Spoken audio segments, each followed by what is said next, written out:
महाशिवरात्र होती. मला सुट्टी होती म्हणून मी माझ्या माहेरी आईला भेटायला जाणार होते. मी आणि माझा लहान मुलगा दर्शू आम्ही बऱ्याच दिवसांनी जायचा बेत आखला होता. सगळं लवकर आवरून आम्ही दोघंही बदलापूरहून कल्याणला यायला निघालो. माझा मुलगा मामाकडे जायचं म्हणून खूप खुश होता. येताना लोकल ट्रेनने आलो. माझे वडील स्टेशनला आम्हाला घ्यायला आले होते. दर्शू लहान असल्यामुळे ते नेहमी आम्हाला घ्यायला यायचे. घरी गेल्यावर आईशी मनसोक्त बोलणे झाले. दिवस खूप छान गेला. संध्याकाळी पुन्हा घरी जायचे होते, पण भावाची म्हणजे निखिलची भेट झाली नव्हती. तो कामावर गेला असल्या कारणाने त्याची वाट पाहत बसले होते.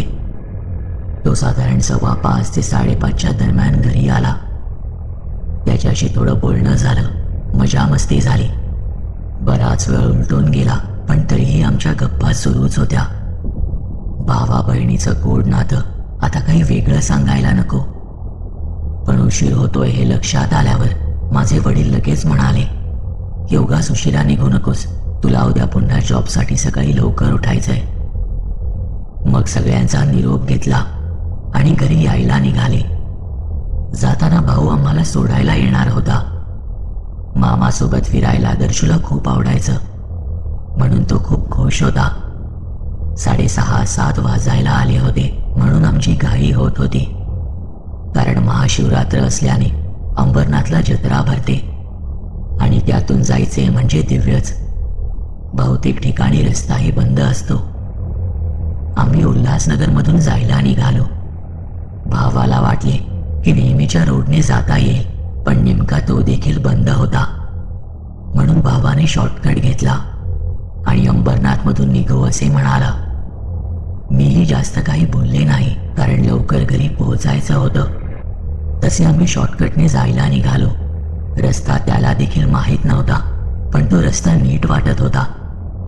तो गाडी नीट चालवत असल्यामुळे मला वाटलं की त्याला माहीत असेल. पण जेव्हा त्याने जाताना 1-2 विचारलं तेव्हा मला कळलं की त्याच्यासाठी तो रस्ता नवीनच आहे. काही वेळानंतर एक अरुंद रस्ता लागला. लहान गल्ली असावी, अगदी तसा. आजूबाजूला वस्ती होती, काही घरं वगैरे होती. मला वाटलं की आता हा रस्ता संपल्यावर निघू बाहेर, पण कसलं काय. तो अरुंद रस्ता काही संपायचं नावच घेत नव्हता. कल्याणहून बदलापूरला यायला फारसा वेळ लागत नाही, अवघे 30 ते 40 मिनिटं लागतात. पण आता 7:30-8 वाजत आले होते, तरीही आम्ही तिथेच होतो. काही वेळाने माझ्या लक्षात आले की थोड्याच मिनिटांपूर्वी आम्ही अशाच एका भागातून गेलो होतो जिथे आंबेकर चौकशी पाटी लावली होती आणि समोरच्या एका बिल्डिंगला लाइटिंग लावली होती. दुसऱ्यांदा फक्त एक गोष्ट वेगळी होती. आधी हाच रस्ता सरळ होता, पण आता मात्र तो उताराचा झाला होता. जिथे आधी घरे होती तिथे आता निळ्या रंगाचे पत्रे होते आणि लोक अजिबातच दिसत नव्हती. माझा भाऊ पण आता गोंधळात पडला होता, पण कदाचित मी घाबरेन म्हणून काही बोलत नव्हता. निमूटपणे तशीच गाडी चालवत राहिला. आम्हाला परतीचा रस्ताच दिसत नव्हता. मलाही आता भीती वाटू लागली होती आणि त्याला सांगायचं म्हटलं तर तो अजून टेन्शनमध्ये येईल, म्हणून मी सुद्धा त्याला काहीच बोलले नाही. अर्ध्या पाऊण तासानंतर त्याने न लावून U-टर्न घेतला. अवघ्या काही वेळापूर्वी असलेला उताराचा रस्ता आता मात्र अगदी सरळ झाला होता. आम्ही दोघंही आता घाबरलो होतो. या सगळ्यात आजूबाजूचा परिसर अगदी सामसूम झाला होता. कोणाला विचारायचे म्हटले तर तेही शक्य होणार नव्हते. माझा भाऊ त्या सरळ रस्त्याने गाडी चालवत राहिला, पण आम्ही त्या भागातून बाहेरच पडू शकत नव्हतो. माहित नाही किती वेळा त्याच एका ठिकाणी येऊन गेलो.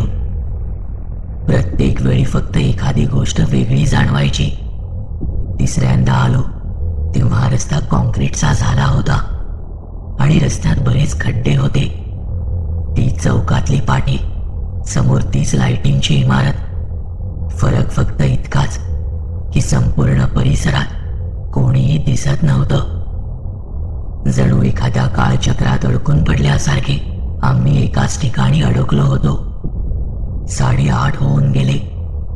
निखिलने जास्त काही सांगितलं नाही, पण तो म्हणाला की आता जे होईल ते इथूनच गाडी नेतो. पण आम्हाला पुढे काय पाहावे लागणार होते हे मी स्वप्नातही पाहिले नसेल. जसजसे पुढे जाऊ लागलो तसे वस्तीचा परिसर मागे पडू लागला. रस्ता रिकामा आणि निर्मनुष्य होऊ लागला. अंधार अधिकच गडद जाणवू लागला, कारण त्या रस्त्याला स्ट्रीट लाईटही नव्हते. काही वेळानंतर दिसले की एक अंडर कन्स्ट्रक्शन बिल्डिंग आहे. बहुतेक पडीक असावी, ज्याचे बांधकाम बऱ्याच वर्षांपूर्वी थांबले असावे आणि ती तशीच अर्धवट बांधली गेली असावी. त्या गडद अंधारात हेडलाईटचा प्रकाश पडल्यामुळे दिसणारी ती बिल्डिंग अगदीच भयान वाटत होती. त्या बिल्डिंगकडे नुसते पाहूनच भीती वाटत होती. आमच्यासोबत काय घडत होतं काहीच उमगत नव्हतं. मी न राहून निखिलला म्हणाले की कोणी दिसतंय का बघ आणि पुढचा रस्ता नीट विचारून घे. आम्ही दोघंही कोणी दिसतंय का ते पाहू लागलो. बराच वेळ उलटून गेला होता.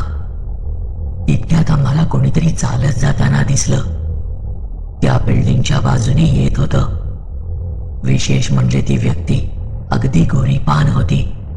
एक वेगळंच तेज जाणवत होतं चेहऱ्यावर. अगदी शांतपणे गाडी घेऊन आम्ही त्या व्यक्तीकडे गेलो. जवळ जाताच त्याला विचारलं तसे तो म्हणाला, रस्ता चुकलात का तुम्ही? मी त्याला काही सांगणार तितक्यात निखिल म्हणाला, हो, इथून बाहेर कसं निघायचं? त्याने अगदी शांतपणे सांगितले, इथून सरळ जाऊन पहिले डावे वळण घ्या. आम्ही त्याचे आभार मानून त्याने सांगितल्याप्रमाणे पुढे निघालो. मनोमन देवाचे आभार मानले, कारण तो व्यक्ती जणू खूप गरज असताना एखाद्या देवासारखा समोर आला होता. परत जाताना मात्र तो रस्ता साधा होता. ना खड्डे होते ना काही. अजूनही काळीच धडधडत होतं, कारण रस्ता मिळेलच याची खात्री नव्हती. पण त्याने सांगितल्याप्रमाणे सरळ जाऊन पहिले डावे वळण घेतले. तसे आम्हाला रेल्वे फाटक दिसले. ट्रेन पास होणार होती म्हणून ते फाटक बंद होते. आम्ही तिथेच थांबून राहिलो. काही अंतरावर पुढे आम्हाला कंपनीच्या लाईट्स दिसत होत्या. तसे थोडा धीर आला. आम्ही बराच वेळ एकमेकांशी नीट बोललो नव्हतो, म्हणून मीच विषय काढला. बराच वेळ रस्ता सापडत नव्हता, पण आलोय त्याचे बाहेर.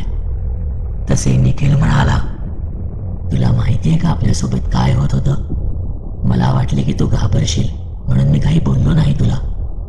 मी खूप घाबरलो होतो, पण तुला आणि दर्शूला यातून सुखरूप बाहेर काढायचं होतं, म्हणून मी माझी हिंमत हलू दिली नाही. त्यात ती व्यक्ती भेटली आपल्याला, म्हणून आपण इथपर्यंत आलो. निखिलच्या चेहऱ्यावर अजूनही भीती दिसत होती, म्हणून मग मी विषय बदलला. तितक्यात समोरून ट्रेन पास झाली.